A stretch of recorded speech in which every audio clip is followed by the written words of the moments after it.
June 2006 Krishna the Padayatra Ox What's New at CFC Van Krishna one step forward as reported in last month's newsletter. Van Krishna, Care for Cows special resident deer or Nilgai was recently the unfortunate victim of a malicious attack leaving him with multiple fractures in his back left leg. This set in motion weeks of intensive care, 3 major surgeries including 2 amputations on the fractured leg, and various setbacks during his recovery.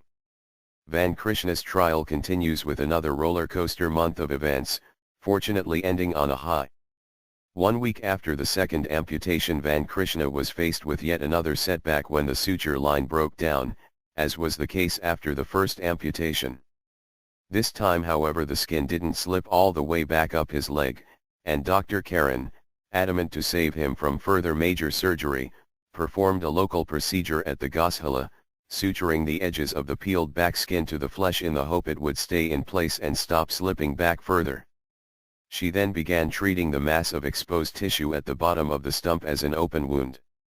A few days later evidence of new tissue in the area appeared, and as the days went by more positive progress shown with every bandage change as Van Krishna's rapidly growing new granulation tissue filling out and reshaped his stump. There were cheers and smiles beaming from Van Krishna's recovery room as Dr. Karan revealed the sutured skin had successfully attached itself to the underlying tissue and 1 millimeter of new skin had grown down from the suture line in a thin pink band around most of the stump's circumference. Now at the end of the month, this band of new skin has increased to about 4 millimeters wide in some places, so we expect it can take a number of months to cover such a large area. As Van Krishna's wound improves day by day, life is becoming more comfortable for him. Now out of intensive care, Van Krishna has moved from his private recovery room to a new bamboo enclosure from where he can also monitor lots of activity throughout the day. Happy with the condition of the healthy new granulation tissue and seeing there was very little discharge from the wound, Dr. Karan wound up Van Krishna's antibiotics and painkillers, so he has been injection free for the last 10 days. The sticky elastoplast bandages, a necessity last month in the treatment of his wound, have now been exchanged for a soft cloth pouch attached to a strong strap which fits over a light gauze bandage covering his wound, and fastens with Velcro up and over his back. His patches of bare skin, unavoidably stripped of fur by bumps and bandages, are being treated with moisturizing balm, and tiny fine new hairs are appearing here and there. Each morning Van Krishna is carried out of his enclosure to the nearby cow sling which is secured under and around him and acts as a support to catch him if he falls off balance. This time also allows us to safely leave his stump unbandaged to allow fresh air to circulate and any fluid to drain from the wound. There he spends several hours standing, mostly on his own strength, over breakfast and brunch, happily nibbling from a bowl of leaves and eagerly accepting fruits and treats offered by the CFC team and visitors. Fast becoming known for his sweet tooth, Van Krishna can finish off a 3 kilograms bowl of fruit salad in a matter of minutes. It is certainly a highlight in his day and gives him something nice to look forward to. Van Krishna still has a long way to go before his stump has healed, and risk of infection always lingers, especially with the monsoon around the corner which brings flies and disease to a peak. We hope that by continuing to provide careful wound management and a clean, healing environment, he will have the best chance for recovery and the least trouble over the months ahead.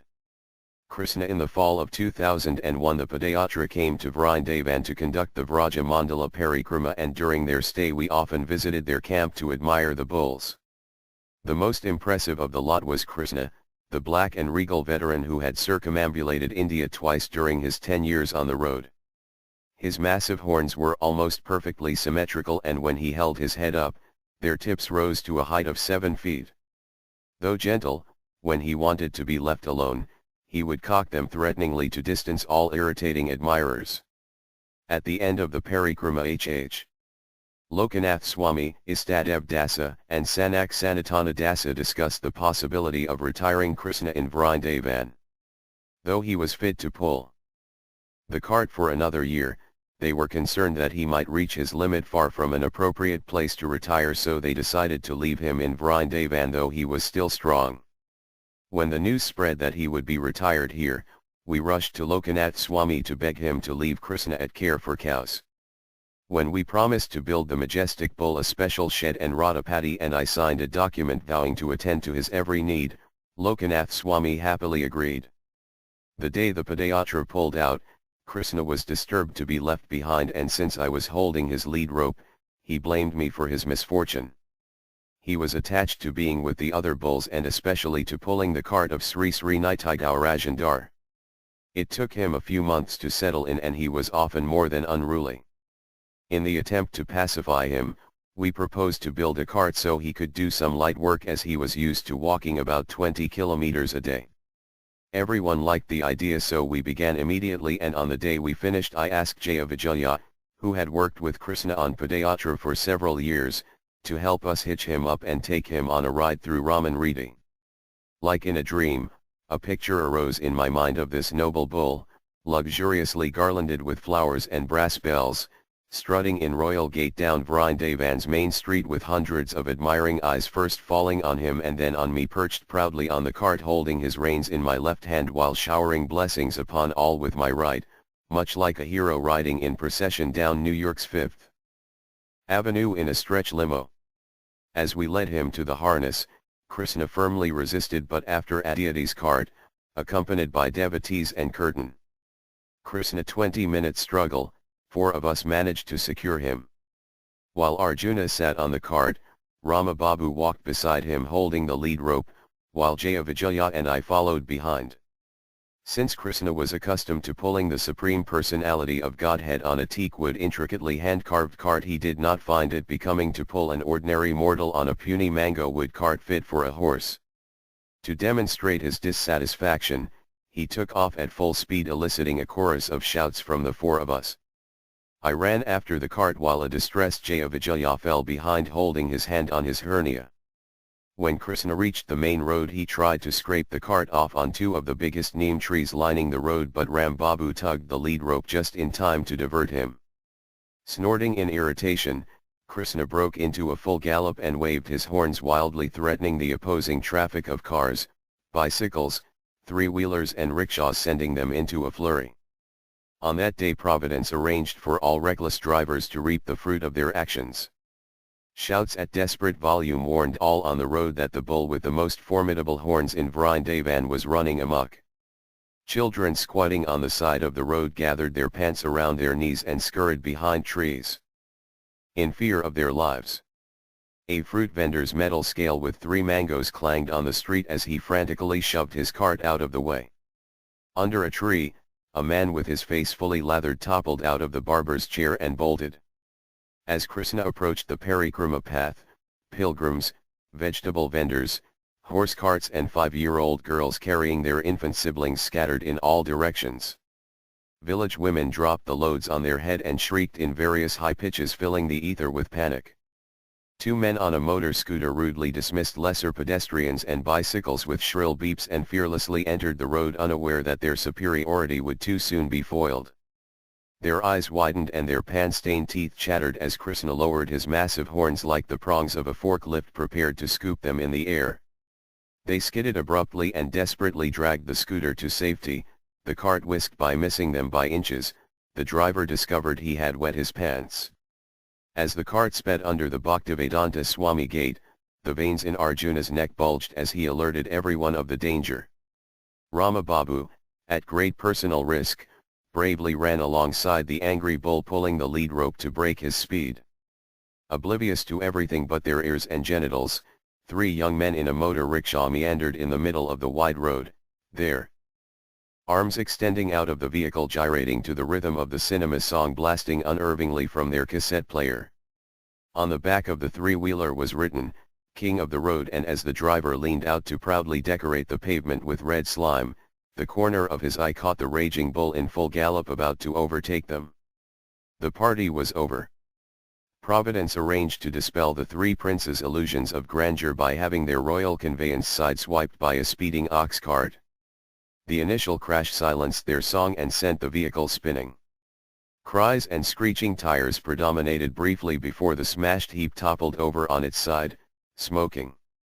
Sunglasses, a greasy comb, shattered mirrors, a plastic Ganesh Murti, an imitation Seiko watch, a bundle of 555 brand BDs, cassette tapes, a photo of a cinema actress showing her cleavage, a puddle of black oil and the shattered hopes of 3 tangled Bollywood wannabes lay in disarray on the black top. Krishna was disappointed that the impact did not free him from his bondage and in greater anger swung into a wide U-turn and headed back toward the Bhaktivedanta Swami arch in search of a stationary object to sideswipe. By some stroke of luck he lost his footing and fell to his knees, and upon attempting to get up got twisted and bound in the harness and lay on his side snorting furiously. The cart and his massive heaving body formed a roadblock, and cars traveling in both directions began to pile up and honk uproariously. Hundreds of gawkers instantly gathered to scream in Hindi, which easily lends itself to shrill exclamations. Krishna's rear leg was caught in the harness, and as I tried to release it so he could stand, a merchant woman shook her fist at me while retrieving Pepsi-Cola bottles rolling on the sidewalk. Truck drivers and their seedy assistants descended their screeching beasts to goad me in chorus to clear the passage. The dethroned princes screamed frantically. One held his long red pinky fingernail skyward as he flashed his bleeding elbow, the other showed a skinned knee Filvano WL protruding out of his torn imitation levis, the third yanked on my kurta demanding I drop everything and attend to them. Pandemonium.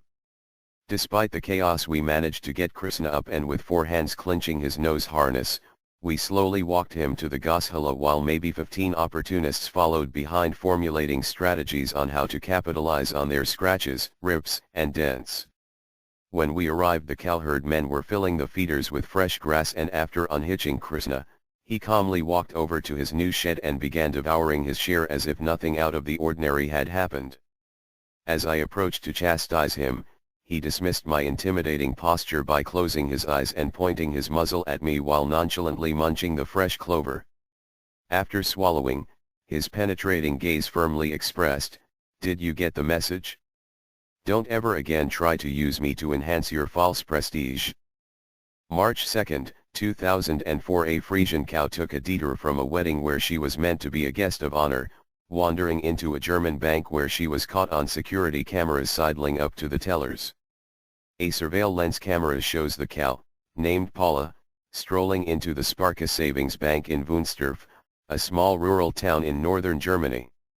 The cow entered, made an elegant turn and walked right back out, a bank spokeswoman said. It was an extraordinary experience, but it was over very quickly. The cow was supposed to be taking part in a nearby wedding ceremony when it wandered into the local bank. When farmers in the rural region marry, the new bride traditionally milks a cow to prove her skills in the homestead economy. Paula decides to shop around on interest rates. Newcomers in May. Rohini and daughter Ashvinai having their first meal at CFC shortly after the death of Nandi. His daughter, Purnanandini, fathered in Suradasi, died of what we were told was pneumonia. The loss of both of them left a vacuum in the Goshala. The next month we all noticed that a 2-year-old bull appeared on the streets of Raman Reddy with features strikingly similar to Nandi. He was not a purebred Gur, but his coat was the same, his ears curved the same way, his gait and nature all reminded us of Nandi. Radhikaran and Krishnamai began bringing snacks to the bull, who was sometimes friendly and sometimes unruly. In due course they won his confidence to the degree he followed them to the Goshala and moved in. Upon his arrival he was offered a Mahaprasad garland of marigolds and allowed to clean up the broccoli patch, and was named after his father. Rohini and Ashvinai were turned out somewhere in Raman Reddy about 3 weeks ago. Nandakishore noticed that Rohini had an injured horn and that the summer was taking its toll on them as they were quickly starting to wane. We made plans to take them in, and it so happened that on the day Radhikaran allured Nandi to the Goshala, Rohini and Ashvinai were foraging nearby and we captured them simultaneously. They are both very friendly and affectionate, so it seems they have been well taken care of. As in our own diet, salt plays an important role in a cow's diet too. Prolonged, deficient diets lead to an intense craving for salt, and affected animals will often lick and bite any object, and may avidly attack salt blocks. As a result of salt deficiency, milk production, food intake, growth, and fertility may be depressed. Therefore it is important for the overall health of cows to be supplied salt blocks, made available in the cow's feeder. The care for cows herd of 116 adults and calves are regularly seen completely absorbed licking pink rock salt crystals from Lahore, Pakistan, sliding them from one end of the feeder to the other.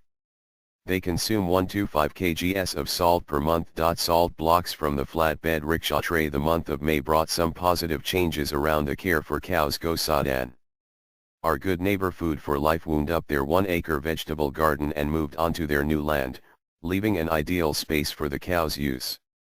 Seeing the unused plot adjoins the Gossadan land, allowing easy access for the cows, we fenced off the area, and by the end of the month 100 of our cows and oxen were released into the field to meander about. Their first few days were spent investigating. Sounds of mooing and cowbells chiming were heard in all directions as they spread out and roamed freely here and there, young bulls matching up strength and locking horns in friendly sparring competitions, and other cows gathered at the perimeters curiously observing passers-by such as buffaloes, camels, donkeys, and one most intriguing, hyperactive pony that visits every other day. As cows are tempted to nibble tree bark which can kill the trees, gobar is coated on the tree trunks to prevent the cows damaging them, as cows will not eat gobar. So a happy herd are enjoying the newly fenced area during the day, sheltered from the blazing midsummer sun under the shady trees, and return again to their yards and sheds for dinner and protection at night time. Another project underway was to raise the level of the cows' front yard with landfill soil. Last year the monsoon brought heavy rains and the yard flooded, became waterlogged, and as a result the cows were at times bogged down in 1-foot deep slush and mud. To prevent foot rot and other hoof diseases at the worst times, we had to close off the area and transfer a number of the cows, housing them in any dry spot we could find around the Gossadan. Hats new at the last week 56 tractor loads of soil were brought in, and over a number of days the yard was gradually filled up to a safe height and leveled out to allow proper drainage. Everyone got involved, even the oxen volunteered to flattening out the heaps of soil, and the cows did their bit to pack it down by sitting on it with their weight. Hopefully we'll be able to keep the cows as dry as possible during the forthcoming wet season.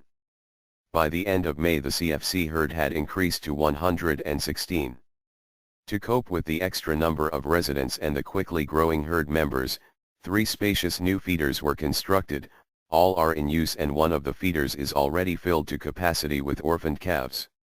CFC Gossadan cow feeders $55/Rs 2,400, cost includes bricks, cement, sand, and neighbor Sri Krishna is surrounded by cows with long, slender tails. They approach him with an unsteady gait, for their udders are swollen with milk.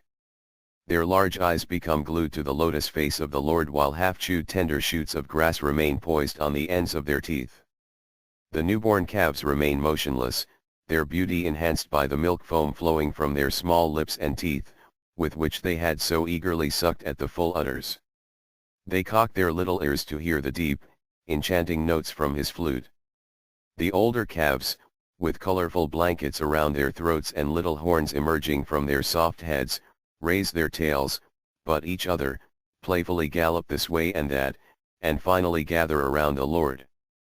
The massive bulls, laden with the burden of their huge humps, lowing deeply, approach him lazily. But when the liquid nectar from the flute enters their cocked ears, they flare their nostrils and tilt up their heads. Sri Haribhaktivilasi Lord's herd glorified throughout the Vedic scriptures, worshipped by the demigods, mother of all mankind, such is the exalted position of the cow. Now she seems to have no place in today's throwaway society. This unwanted sacred cow is found rummaging for some food through a roadside trash heap in Raman Reddy, Vrindavan. On the streets providing shelter, food, and care for the abandoned cows in Krishna's holy land.